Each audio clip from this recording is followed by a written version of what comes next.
Service in Chicago has issued a severe thunderstorm warning for southeastern DeKalb County in north central Illinois, southwestern DuPage County in northeast Illinois, northern Grenville County in northeast Illinois, southern Kent County in northeast Illinois, Kindle County in northeast Illinois, northeastern LaSalle County in north central Illinois, western Will County in northeast Illinois until 6:45 p.m.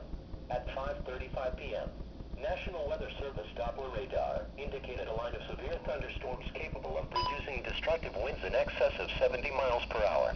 These storms were located along the line extending from Little Rock to Sheridan to Serena and moving east at 40 miles per hour. Locations impacted include Plano, Yorkville, Oswego, Aurora, Plainfield, Naperville, Minooka, Channahon, Lyle, Bolingbrook, Romeoville, Joliet, Lockport, Ingalls Park, Newark, Sugar Grove, Montgomery, North Aurora, Warrenville, and Shorewood. Severe thunderstorms produce damaging wind in excess of 60 miles per hour, destructive hail, deadly lightning, and very heavy rain.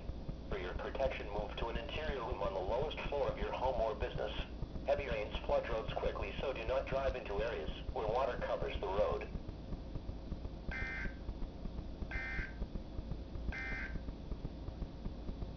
This is NOAA's Weather Radio, KX-41 Crystal Lake. Severe weather is occurring or forecasted to occur in our listening area. This station will broadcast To Detroit, south and west of Chicago. We're watching storms, in fact, just within the hour. They're getting closer to you, dangerously closer to you in Chicago. Sam? During hurricane season, many people face this decision. What if I